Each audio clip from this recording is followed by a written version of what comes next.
നമ്മുടെ പന്തളത്തിനടുത്ത് കുളനടയുള്ള ഇങ്ങനൊരു സ്ഥലത്തെപ്പറ്റി നിങ്ങൾ കേട്ടിട്ടുണ്ടോ? ഞാൻ ആദ്യമായിട്ട് കേൾക്കുകയായിരുന്നേ.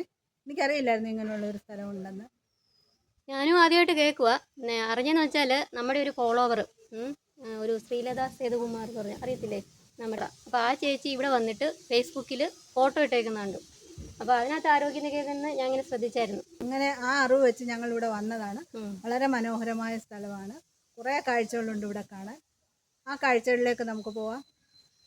അപ്പോൾ ആദ്യമേ ശ്രീലത ചേച്ചിക്ക് ഒരു താങ്ക്സ് പറയുന്നു, ഇത്രയും മനോഹരമായ ഒരു സ്ഥലം പരിചയപ്പെടുത്തിയതിന്.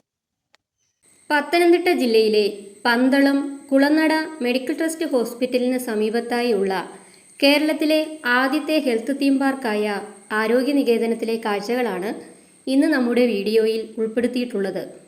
ഇവിടേക്കുള്ള പ്രവേശന സമയമൊക്കെ എഴുതി വച്ചിട്ടുണ്ട്. വാഹനങ്ങൾ പാർക്ക് ചെയ്യാനൊക്കെ നല്ല സൗകര്യമുണ്ട്. ഇവിടെ 20 രൂപയാണ് എൻട്രി ഫീസ്.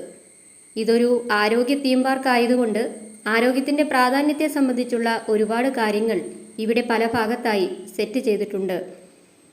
ആയുർവേദത്തിൻ്റെ പിതാവ് എന്നറിയപ്പെടുന്ന ചരകൻ്റെ പ്രതിമയാണിത്. പുരാതന ഭാരതത്തിലെ ഒരു പ്രമുഖ വൈദ്യശാസ്ത്രജ്ഞനും പണ്ഡിതനുമായിരുന്നു അദ്ദേഹം. ആയുർവേദ ചികിത്സാ രീതികളെക്കുറിച്ച് അദ്ദേഹം രചിച്ച ചരകസംഹിത എന്ന ഗ്രന്ഥം പ്രസിദ്ധമാണ്. ശാസ്ത്രീയ ചികിത്സാവിദ്യയുടെ പിതാവായ ഹിപ്പോക്രാറ്റസിൻ്റെ പ്രതിമയും ഇവിടായി സ്ഥാപിച്ചിട്ടുണ്ട്.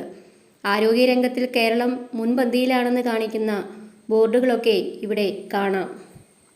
രോഗം വന്നിട്ട് ചികിത്സിക്കുന്നതിലല്ല, മറിച്ച് രോഗം വരാതെ നോക്കുന്നതിലാണ് കാര്യം എന്ന പ്രധാന ആശയമാണ് ഈ പാർക്കിൻ്റെ പിന്നിലെ ഉദ്ദേശം. അച്ചൻകോവിൽ ആറിൻ്റെ തീരത്ത് പ്രകൃതിയോടിണങ്ങി 5 ഏക്കറിൽ തീർത്ത ഈ പാർക്കിൽ yoga centre, children's park, outdoor gym, organic farm തുടങ്ങി അനവധി കാര്യങ്ങൾ ഉൾപ്പെടുത്തിയിട്ടുണ്ട്. നല്ല വൃത്തിയുള്ള ശാന്തമായ ഒരു അന്തരീക്ഷമാണ് ഇവിടെയുള്ളത്. ആരോഗ്യ പാർക്കിലെ പണ്ടു മുതലുള്ള ഫോട്ടോസൊക്കെ ഈ ഗാലറിയിൽ സെറ്റ് ചെയ്തിട്ടുണ്ട്. ഇവിടെ ഭക്ഷണം കഴിക്കാനുള്ള സൗകര്യമൊക്കെ ഒരുക്കിയിട്ടുണ്ട്.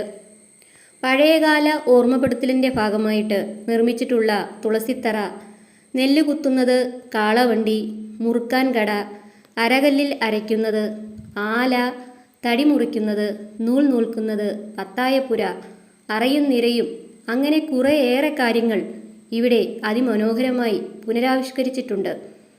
പുതിയ തലമുറയുടേതായി ദാ ഒരു ബേക്കറിയുടെ ഡെമോ ആണ്, കണ്ടില്ലേ? എല്ലാ സാധനങ്ങളും സെറ്റാക്കി വച്ചിട്ടുണ്ട്. ഒരു സൂപ്പർ ബേക്കറി. പക്ഷേ ഇവിടെ നിന്നും ഒന്നും വാങ്ങാനോ കഴിക്കാനോ പറ്റില്ലെന്ന് മാത്രം. വാഹനങ്ങൾ കൂടി വരുന്നതോടുകൂടി ഫിസിക്കൽ ആക്ടിവിറ്റിയായ നടത്തമൊക്കെ കുറഞ്ഞു വരുന്നതുകൊണ്ട് ഡയബറ്റീസ് റേറ്റ് കൂട്ടുന്നുണ്ട് എന്ന സന്ദേശമൊക്കെ ഒരു കാറിലും ബൈക്കിലുമൊക്കെയായി ഡിസ്പ്ലേ ചെയ്തിട്ടുണ്ട്. പ്രകൃതിയുമായുള്ള ബന്ധം മാനസിക സമ്മർദ്ദം കുറയ്ക്കുമെന്നുള്ള ആശയമാണ് പാർക്ക് മുന്നോട്ട് വയ്ക്കുന്നത്. അച്ചൻകോവിൽ ആറിൻ്റെ സൈഡിലാണ് ഈ ഹെൽത്ത് പാർക്ക് ഉള്ളത്. പക്ഷേ ആറിലേക്ക് ഇറങ്ങാനൊന്നും സാധിക്കില്ല. ഇവിടെ ഒരു ചെസ് ബോർഡ് കാണാം. ഒരു ഗംഭീര കാഴ്ചയാണിത്. കുറേ സമയം ഞങ്ങൾ ഇവിടെ ചിലവഴിച്ചു. ഇവിടെ ഒരു ഊഞ്ഞാലുണ്ട്. അതിലൊക്കെ കുറേ സമയം ഇങ്ങനെ ഇരിക്കാം. ചെറിയ കാറ്റൊക്കെ കൊണ്ട് മരങ്ങൾക്കും വള്ളിപ്പടർപ്പുകൾക്കും ഇടയിലൂടെ ഇങ്ങനെ ശുദ്ധവായു ശ്വസിച്ച് നടക്കാനും മൈൻഡ് റിലാക്സ് ചെയ്യാനും ഒക്കെ പറ്റിയ ഒരു സ്ഥലമാണിത്. ഇവിടെ സന്ദർശകർക്കായി ആരോഗ്യ നികേതനത്തിൻ്റെ ഒരു സെൽഫി പോയിൻ്റ് ഒക്കെ ഉണ്ട്. കൊച്ചു കുട്ടികൾക്കായിട്ടുള്ള ഒരു ചെറിയ പാർക്കാണിത്. ഇവിടെ ഒരു ഔട്ട്ഡോർ ജിമ്മാണുള്ളത്. വെടിവെട്ടവും പത്തായപ്പുരയും ഒക്കെ മനോഹര കാഴ്ചയാണ്. ഇവിടെ നിന്ന് ഫോട്ടോസൊക്കെ എടുക്കാൻ മനോഹരമാണ്. നമ്മുടെ ആരോഗ്യ സംരക്ഷണത്തിനായി യോഗയും മെഡിറ്റേഷനും ഒക്കെ വളരെയധികം പ്രാധാന്യമുള്ളതുകൊണ്ട് ഒരു യോഗ ഹാളും ഇവിടെ ഒരുക്കിയിട്ടുണ്ട്. ജീവിതശൈലി രോഗങ്ങളെക്കുറിച്ച് പ്രതിപാദിക്കുന്ന ഒരു മ്യൂസിയമാണിത്. ഞങ്ങൾ രാവിലെയാണ് ഇവിടെ എത്തിയത്. ഈ മ്യൂസിയവും യോഗ സെൻറ്ററും ഒക്കെ വൈകുന്നേരം 4 മണിക്ക് ശേഷമേ ഓപ്പൺ ചെയ്യുകയുള്ളൂ. അതുകൊണ്ട് ഞങ്ങൾക്ക് മ്യൂസിയത്തിൽ കയറാൻ സാധിച്ചില്ല. നമ്മൾ ഈ വഴി നടന്നു പോകുമ്പോഴെല്ലാം തന്നെ ദാ ഈ സൈഡിലായി ആരോഗ്യ സംരക്ഷണവുമായി ബന്ധപ്പെടുത്തിയിട്ടുള്ള ഒരുപാട് പ്രധാനപ്പെട്ട കാര്യങ്ങൾ എഴുതി വച്ചിട്ടുണ്ട്. അതൊക്കെ വായിച്ച് മുന്നോട്ട് പോവുക. ഇവിടേക്ക് വരുമ്പോൾ ഒരു ചെറിയ വെള്ളച്ചാട്ടവും പൂന്തോട്ടവും ഒരു വായനശാലയും ഉണ്ട്. വിവിധ സാഹിത്യകാരന്മാരുടെ ഫോട്ടോസൊക്കെ ഇവിടെ ഇങ്ങനെ സെറ്റ് ചെയ്തിട്ടുണ്ട്. ഇവിടെ നിന്ന് പുസ്തകം വായിക്കാൻ നല്ലൊരു അന്തരീക്ഷമാണ്. ഇവിടെ ഒരു വെള്ളച്ചാട്ടവും ഒരു ഏറുമാടവും ഉണ്ട്. ഏറുമാടത്തിൻ്റെ മുകളിൽ കയറിയാൽ ചുറ്റുപാടും കാണാൻ നല്ല ഭംഗിയാണ്. ഇതിൻ്റെ അപ്പുറം പച്ചക്കറിത്തോട്ടവും വിവിധതരം പക്ഷികളും ഒരു ഡയറ്റ് സെൻ്ററുമൊക്കെ ഉണ്ട്.